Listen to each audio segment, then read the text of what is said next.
इंदौर में एक निजी बैंक के कर्मचारी के द्वारा लाखों का फ्रॉड कर कई लोगों के खातों में ऑनलाइन शॉपिंग कर ली गई।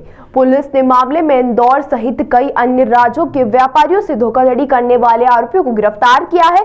आरोपियों ने पुलिस को गुमराह करने के लिए घटना में प्रयुक्त सिम कार्ड की लोकेशन आंध्रा आई है। इसके लिए एक साथी को फ्लाइट से आंध्र प्रदेश भेजा था। इंदौर के विजयनगर थाने पर एक प्राइवेट बैंक के अधिकारियों ने शिकायत दर्ज कराई थी कि उनके बैंक ग्राहकों के अकाउंट से लगातार बिना ओटीपी शेयर किए धनराशि निकाली गई है, जिस पर पुलिस ने प्रकरण दर्ज कर मामले की जांच शुरू की। पुलिस को खाता धारकों ने बताया कि उनके खातों से ऑनलाइन प्लेटफॉर्म पर शॉपिंग की गई है, जिसके बाद पुलिस ने जांच की और 3 आरोपियों को गिरफ्तार कर उनसे ऑनलाइन ऑर्डर किया गया माल जब्त किया। आरोपियों ने पुलिस पूछताछ में बताया कि कमल नामक व्यक्ति बैंक के ही मैनेजर के पद पर कार्यरत था। काम के दौरान ही कमल को बैंक के IQ सॉफ्टवेयर के कस्टमर्स के खातों के ट्रांजैक्शन की OTP दिखाई देते थे, जिसे देखकर आरोपी ने अपराध करने की सोची और उन खातों को चुना जिसमें अधिक बैलेंस था। इसके बाद आरोपी ने बैंक की अन्य शाखा में काम करने वाले उसके जीजा को भी इस साजिश में मिला लिया। इसके बाद आरोपियों ने तेलंगाना के एक व्यक्ति से मोबाइल नंबर इस्तेमाल करने के लिए सिम खरीदी और उसी सिम पर OTP बुलाकर ऑनलाइन खरीदी कर दी।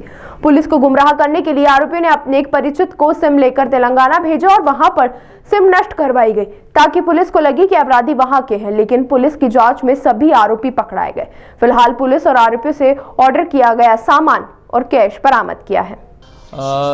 दिसंबर माह में कुछ कंप्लेनेंट्स के द्वारा ये शिकायत करी गई थी, क्राइम ब्रांच में भी शिकायत करी गई थी कि जिसमें उनके करेंट अकाउंट्स जो हैं उसमें बिना OTP शेयर किए हुए, बिना कोई पासवर्ड चेंज किए हुए उनके अकाउंट से पैसा निकला था, जिसकी शिकायत उन्होंने साइबर हेल्पलाइन में भी करी थी और क्राइम ब्रांच में भी करी थी।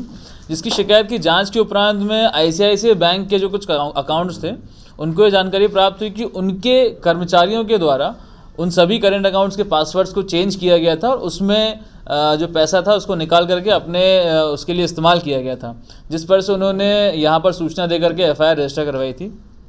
FIR रजिस्ट्रेशन के उपरांत प्रारंभिक तौर से जानकारी पुलिस को प्राप्त हुई थी कि जो उनका एक रिलेशनशिप मैनेजर है कमल कुमावत, उसके द्वारा इस प्रकार से इन अकाउंट्स को बार बार देखा जा रहा था और उससे पूछताछ करने के बाद सामने आई कि उसे एक कोई व्यक्ति था जो कि टेलीग्राम और व्हाट्सएप के माध्यम से संपर्क करके बात किया करता था और उसे अकाउंट की जानकारी दे करके उसके पासवर्ड्स चेंज करवाया करता था।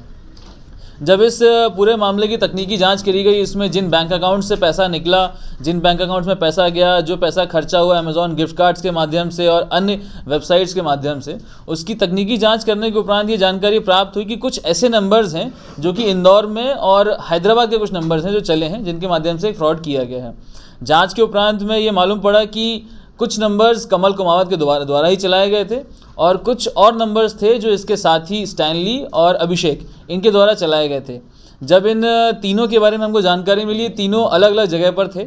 एक स्टैनली जो मंदसौर के पास में था, अभिषेक इंदौर में था, इनके अन्य साथी थे वो आदिलाबाद तेलंगाना में थे। पुलिस के द्वारा लगातार इन पे नज़र रखी जा रही थी।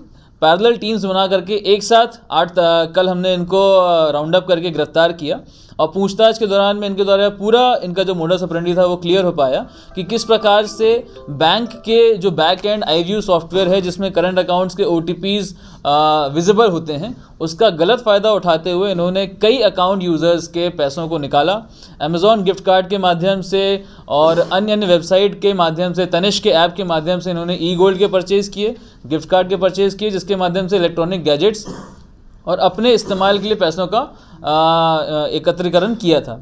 इसमें पूछताछ के दौरान जितने भी चीज़ें इनके द्वारा ली गई हैं उसमें से लगभग 17 मोबाइल फ़ोन्स, जिसमें iPhone 16 Pro Max हैं, Samsung S24 Ultra हैं, Samsung Z Flip मोबाइल हैं, बहुत सारी एप्पल की वॉचेज़ हैं, सैमसंग की वॉचेज़ हैं, प्ले स्टेशंस हैं, मोटरसाइकिल्स, बाइक्स हैं। इस प्रकार से लगभग 19,74,000 रुपये का मशरूका इनके पास से बरामद किया गया है।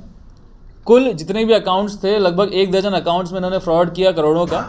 लगभग 53 लाख से ज़्यादा का फ्रॉड इनके द्वारा अर्जन किया गया था और उसमें लगभग 19,74,000 की रिकवरी करी गई है। बाकी पैसा इनके अकाउंट्स में है जिसको फ्रीज कराया गया है। सर, आपने भी बताया करोड़ों का फ्रॉड है, जी। और 53 लाख का बता रहे हैं। इसमें जो जितने भी यूज़र्स हैं जिनके साथ फ्रॉड हुआ है क्योंकि उनके द्वारा तत्काल 1930 साइबर हेल्पलाइन में शिकायत करी गई थी, तो कुछ अमाउंट्स जो नोडल पेमेंट बैंक से पास में होता है वो तभी फ्रीज़ करा लिया गया था, जो उनको वापस कर दिया गया था। जो अकाउंट फ्रीज़ नहीं हो पाया था, जो अमाउंट फ्रीज़ नहीं हो पाया था, वो पैसा इनके द्वारा इस्तेमाल किया गया, जिसको अभी हमने इसको जब्त किया है। वो 53 लाख के। जी। सर कब से कर रहे थे तो?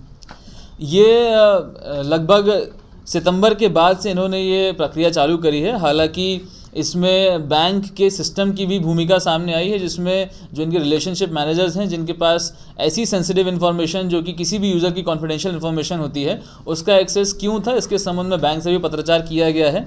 इसमें बैंक की भी जवाबदारी तय की जाएगी कि इस प्रकार से जितने भी यूज़र्स हैं उनकी कॉन्फिडेंशियल इन्फॉर्मेशन को अगर वो सुरक्षित नहीं रख सकते हैं तो उनके ऊपर वैधानिक कार्रवाई की जाएगी। सिर्फ आईसीआईसीआई बैंक में हुआ है या किसी और बैंक में भी हुआ है? फिलहाल अभी तक की जानकारी अनुसार ये आईसीआईसीआई बैंक के करंट अकाउंट्स में हुआ है। गिरफ्तार किए गए आरोपियों के नाम क्या है, प्रोफाइल? इसमें कुल अभी हमने 6 आरोपी गिरफ्तार किए हैं, जिसमें से जो 3 मुख्य आरोपी हैं कमल कुमावत, अभिषेक और स्टैनली, ये तीनों ही आईसीआईसीआई बैंक के कर्मचारी हैं। जिसमें से अभिषेक और कमल इंदौर की विनवे ऑफिस वाली ब्रांच में काम करते थे, स्टैनली मनसा की ब्रांच में काम करते थे। बाकी जो 3 अन्य आरोपी हैं उनमें से एक आरोपी जो कि फर्जी सिम इनको दिला करके देता था, तो उस प्रकार से उनको गिरफ्तार किया गया है। इसमें एक मुख्य बात जो सामने आई थी, पुलिस को गुमराह करने के भरपूर प्रयास किए गए थे। अपराध करने के बाद में जिस सिमों का इस्तेमाल किया गया उनको नष्ट करने के लिए एक अलग से बंदा हायर करके फ़्लाइट के माध्यम से हैदराबाद भेजा जाता है, वहाँ पर सिम को नष्ट किया जाता है और बंदा वापस आता है, जिससे पुलिस ये गुमराह हो जाए कि कोई ना कोई हैदराबाद के लोग इन्वॉल्व हैं और इनके ऊपर नज़र ना जा सके।